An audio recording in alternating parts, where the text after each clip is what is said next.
We see all the pets. I had a quick question. What was the hours for that reading program for the animals, reading to the dogs? It was, what was it called? Saving Huey?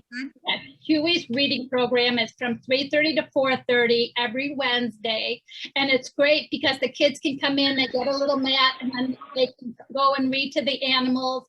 And it's really great for the kids because it helps them with the cadence of reading. It helps them, to read without having been criticized by, maybe classmates, maybe teachers. And the animals love it. They all go right up to the window or the door and sit there while the children are reading and stuff. So it's a win-win for everyone. And it's a free program. Okay, good. Okay, very cool. I'd like And to say Cynthia, something. Okay, go ahead. Go ahead, Jeanette. Thank you. I actually, my son recently got a job with Animal Friends of the Valley. Awesome. And Zachary Chun. Oh, Zachary. Yeah. Yeah, so he comes home and he says absolutely wonderful things about your guys' program and the interactions you guys have. And so I just wanted to say that he really has wonderful things to say about you guys. Oh, great. Thank you. Yeah, we really, our family here, and we really do care about the dogs. The shelter doesn't make, it's not like walking the decision, he's already gone to the shelter. It's really a happy place. And the animals are happy and glad to be here. And every time they get adopted, we're a little sad, but we're real excited that they're getting a loving and forever home. Okay, Belinda, did you have a question? Yes, I just wanted to say, although I'm a guest tonight, Beth, thank you so much. 14 years ago, I moved to the Temecula Valley, and being widowed and having grown children, I adopted from your organization, Skype, who's with me tonight, and he has been my best friend ever since. Oh, that's so nice to you. hear. Yeah, we really, know how much the pets are part of your family and how much they can help, especially during COVID. Our adoption rate has really gone up, and also the community has really stepped up to be foster families to care for different dogs and stuff, and cats. So thank you for that, and we do a really good job. But we're proud to be out here in the community to help them everywhere we can. Okay. All right. Well, thank you very much. We sure appreciate. I had a question. Is that Cynthia? Did you get through, Cynthia? Yes. Okay, yeah, go ahead. Yeah, I got kicked off before. What is your yearly operating budget? Well, we have the nonprofit side, and we also have the JPA side. So together, it seems like it's a large number, it's $3 million, but for the nonprofit side, it's much smaller than that, and we really do depend on donations from large and small, companies and corporations who want to, community support. So what's the nonprofit side operating budget yearly? I'd have to look that up. I didn't know I was going to be asked that now, but it's significantly much lower. Like, I think 100,000. Okay, let me ask you another question. Okay. If somebody brings a dog into you, or an animal to surrender, right? An owner surrender type situation. Yeah. Does your facility check the microchip anyway? Yes. If you have a question about a dog you found, that's the first thing we do is check microchips, because that's 90% the way that your dog, if it becomes lost, is how you're going to find, the cat or the dog, the animal. So it's really important to get your microchipping done. And we have a lot of the community outreach programs that we offer free microchipping or much reduced rates, which is like $5 or $10 per microchip. And it's really important to get your dogs microchip. Okay. All right. We're out of time, but thank you very much for those questions. And then I'll have Cynthia mute her. Thank you. Okay. It was a little loud. So. Okay, so our last speaker this evening is Tim Underdown, and we're going to hear from Hearts for Veterans and Community. Tim, are you there?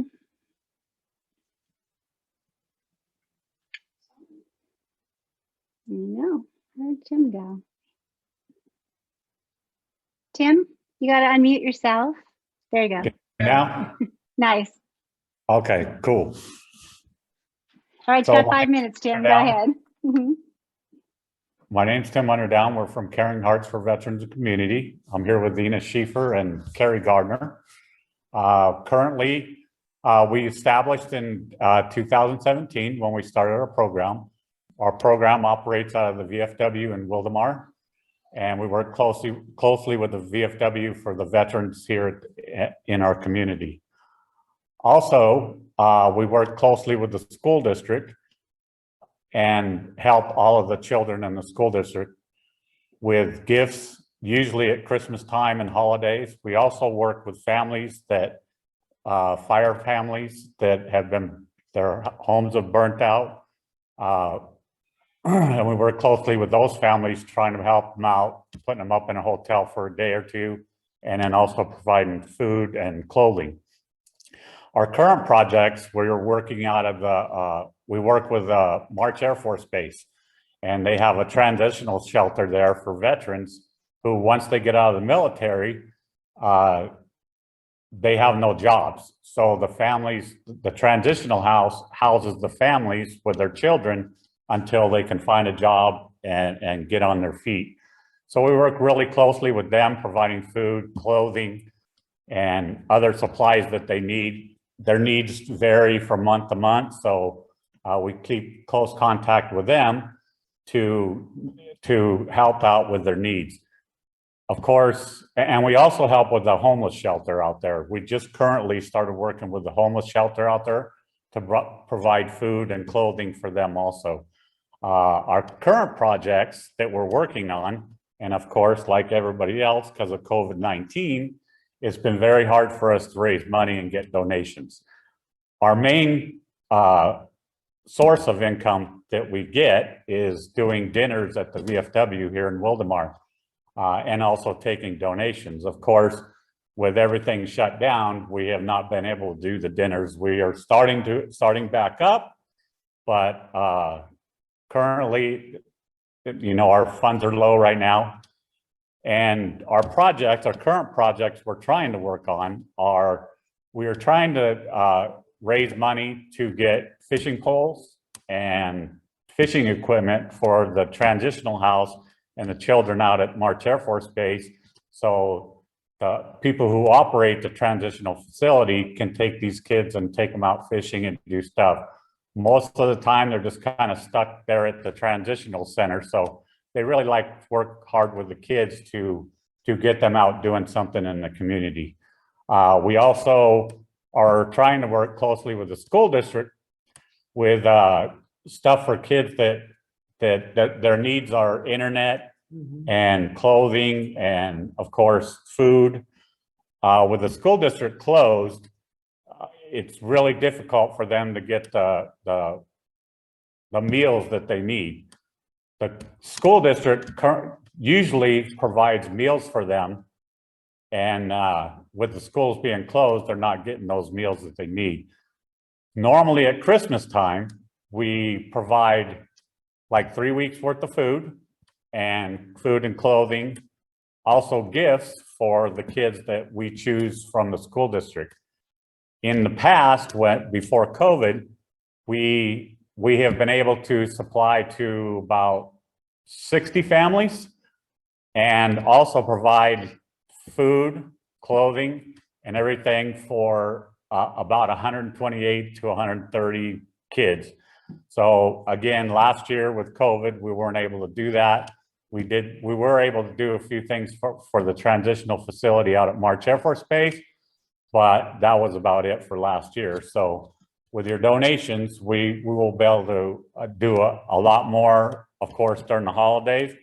And also with our current projects we got going on with March Air Force Base, the transitional facility, the homeless shelter, and also the school district.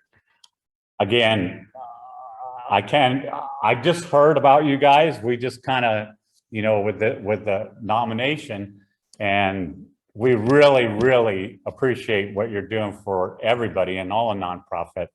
Whoever is chosen tonight, we totally respect that decision, and everybody needs it. We all know that. So God bless everybody, and thank you very much for what you guys do. Thank you. Any questions? Thank you. Thank you, Tim. So let me just let the new members know, and then I'll get to the questions, that when we were live, I always placed 3 baskets at the back of the room, because so many times someone will vote for one organization, but it won't be the winning recipient, but they want to contribute also. So if anybody wants your information, they're going to put a check in the mail, to give to you as well. Even if you don't win. So any charity that doesn't, a lot of times they'll send me in things, we'll bring them to you after, and they get to hear about you and see you. I will try and attach your information on our Facebook page as well. So it's kind of you to say, and they're all marvelous. You're all marvelous charities, and we'd love to hear from all of you. But again, somebody's heart might be moved for that. So be sure your information's in the chat so that they can reach you if they want to. Okay, so questions, go ahead, ladies. Just put your hand up or unmute yourself. Tracy, you're going to be sorry you ever asked me to come. No, girl, you go ask the same question. Same question. But I just think that's really important for us to know, because we're torn between all these wonderful charities as well as our personal charities. And again, I love what you guys are. Tim, I'd never even heard of you. Okay. Again, I'm a military brat. I was an Air Force wife, so the military is dear to my heart. Are you going to use this mostly for transitional housing issues because the schools are not available yet? Is that kind of your plan at this point, or do you have a plan? My name is Isabella Schieffer, and I've been involved in this program since 2002, but didn't become a nonprofit until 2017 when we became Caring Hearts. And I can tell you that we do, if there are veterans that come into our facility as well, and they need our support, we are there to support them. We have a VA rep that works out of our VFW, and if we help him help the veterans as well as that, working with March Air Force Base. And then also right now with school being out, and there are kids that are trying to be on Zoom, we met with the school district, and they were having some tough times through internet. So we're trying to be in contact with them to see how we can better assist them. Okay, And thank you. Okay, thanks, Jerry. And Vicki, did you have a question? I do. And please introduce the other lady next to you, because you all are in the trenches together.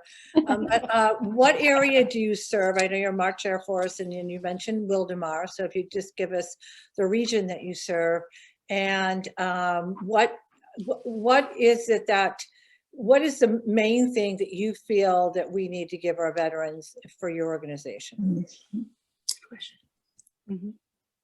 Well, what we need to give our veterans is the compassion, because a lot of times if they don't have any family here and they need any kind of assistance, we're there to help them.